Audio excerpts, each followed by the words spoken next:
Hello everyone, my name is Ariel Oncita and I will be presenting on post-tsunami impacts on environmental and human health. I want to quickly mention the artwork on this presentation slide before I start. It's called The Great Wave by a Japanese artist named Katsushika Hogusai. I hope I said that right. I kept seeing it while I was doing research on the topic, and I thought it was a nice artwork capturing the beauty of rogue waves or tsunami waves despite the destruction they bring. With that, we move on to the next slide to talk about tsunamis and what they are. So, tsunamis are giant waves caused by earthquakes or volcanic eruptions under the sea. These waves build up as they travel inland and leave the affected area with casualties and substantial damage. Tsunamis can travel at speeds of about 500 miles or 805 kilometers an hour, almost as fast as a jet plane. Tsunamis can also happen more than once in a short period of time, having its successive waves bring more damage to the affected land, with bigger and stronger waves crashing on the shore, taking down everything in its path. So, where do they occur? Countries located within the Ring of Fire are more likely to experience tsunamis, considering the area has more active plate movements that trigger earthquakes beneath the ocean. Statistically, the largest source region for tsunamis is in the Pacific Ocean, with 71% of all occurrences, again, in the Ring of Fire.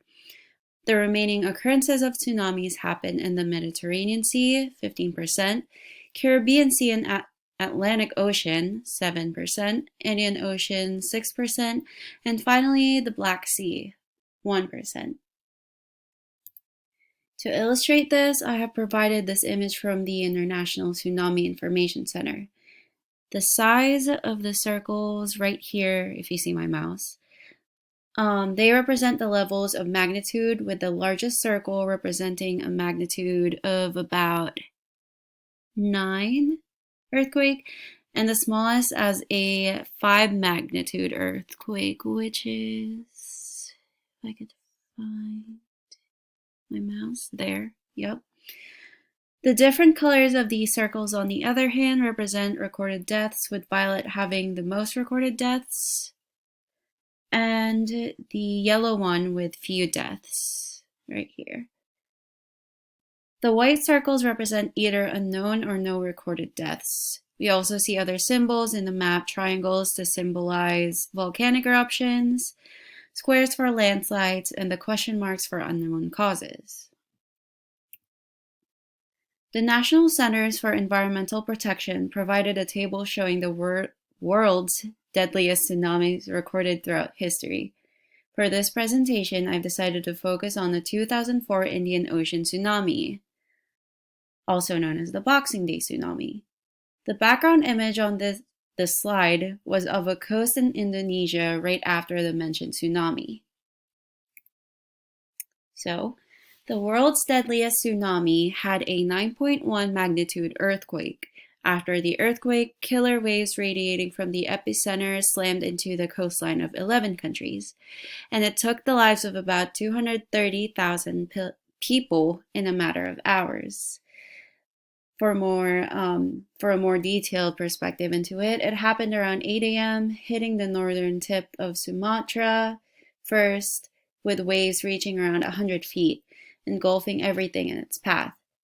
Thailand experienced it after an hour and a half later, with waves traveling 500 miles per hour across the Indian Ocean.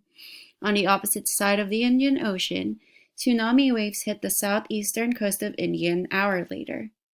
It was also revealed that the last victims of the tsunami perished nearly 8 hours later, when swelling seas and rogue waves caught swimmers by surprise in South Africa, which was 5,000 miles away from the quake's epicenter. And that was all from the weather.gov website. So with that information, we have to consider the effects of this natural disaster on human health. Those lucky enough to survive tsunamis would have to deal with health risks in terms of contaminated drinking water and food. The high numbers of injured people would also serve as a challenge. With buildings and resources washed away by the tsunami, where would people obtain the resources to care for its injured residents? How would they provide shelter for the survivors from heat, harsh weather, and the possibility of another tsunami attack? We must also consider the traumatic injuries that people got from the tsunami: broken bones, head injuries, being hit by the debris. We can also consider the trauma they gained from experiencing the whole event unfold, watching other people suffer or lose their lives in the blink of an eye as waves swallow towns or cities. Survivors would need a significant amount of time to bounce back from this natural disaster, and one crucial resource that would assist them in doing so is having access to drinking water. Undoubtedly, the water quality post-tsunamis would be contaminated by the surge of ocean water. This would expose the water to microorganisms and chemical contaminants that were carried by waves from farms or fuel tanks knocked down by the event, exposing people to infections and health problems like chronic diarrhea or cholera. Saltwater flooding makes drinking water harder to ingest with its high level of salinity, too. So, to get a better perspective on this problem at hand, we can look at Sri Lanka's approach on cleaning groundwater wells after the 2004 tsunami. So, an estimated 62,000 groundwater wells were contaminated by seawater and by wastewater and sewage, rendering them useless. Groundwater aquifers were also contaminated, making it harder to pump out and clean wells, which these people are doing in the picture on the right side of the presentation slide. Affected agriculture were where soil salinity made agricultural fields unsuitable for farming in the medium and long term. So, cleaning groundwater wells is more complicated than it seems. Knowing they have to ensure it's safe enough, again, for people to consume, I found this guideline by the International Water Management Institute for well cleaning in Sri Lanka, and it goes into detail the procedures they have to take in order to improve the groundwater quality. So it even provides guidelines for 1 month after the tsunami takes place, as you can see here. So if you want to read more into it, you could pause the presentation, but I found it interesting that they had a step-by-step procedure of how to approach the problem, which I completely understand. People do consume it, and we have to make sure that it's safe to do so. So, looking at the impact of tsunamis on the environmental health, the most obvious one we can point out is debris management as shown in the picture. It would take a significant amount of time and energy to clean up the mess made by tsunamis. The government would have to not only deal with taking care of its injured residents, but also arrange cleanups for the affected areas. So, ecosystem restoration focuses more on the coral reefs and coastal mangrove forests as a way to minimize the damage of tsunamis in the future.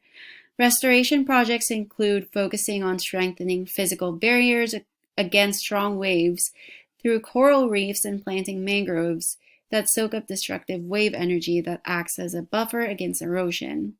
Simon Cripps, the director of WWF's Global Marine Program, mentioned how places that had healthy coral reefs and intact mangroves were far less badly hit than places where the reefs had been damaged and the mangroves ripped out and replaced by beachfront hotels and prawn farms. This also ties into the urban and environmental management aspect as areas try to maintain a critical balance between natural and man-made structures within their environment to reduce disaster risks in the future.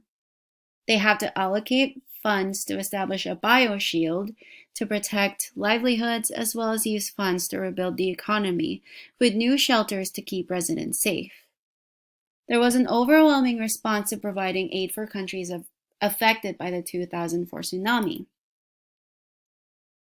$6.25 billion donated to a central UN relief fund for those affected by the 2004 Boxing Day tsunami, and also more than $400 million has been spent across 28 countries on the early warning system detecting tsunamis, comprising 101 sea level gauges, 148 seismometers, and 9 buoys. As always, budgeting to rebuild the affected countries proved to be more complicated than we think. With all the damages caused by the tsunami, funds have to be carefully allocated to the ones that need it the most. So, $229 million went to food provision, which provided enough food to more than 2 million people affected by the tsunami. More than $187 million went to shelter and emergency, and the rest divided to fund for other essentials like water and sanitation, education, and more. I'm not too sure about the unknown data since the article that I read didn't seem to mention anything about it, but I would assume they spent it on other restoration related projects. To conclude this presentation, I would like to end it with a before and after image of two countries that were affected by the deadly 2004 tsunami. It took a significant amount of time and effort, but we see significant improvements to both countries years after the disastrous event occurred. And with that, this is my works cited page. Thank you for listening to my presentation, and I look forward to reading your discussion posts.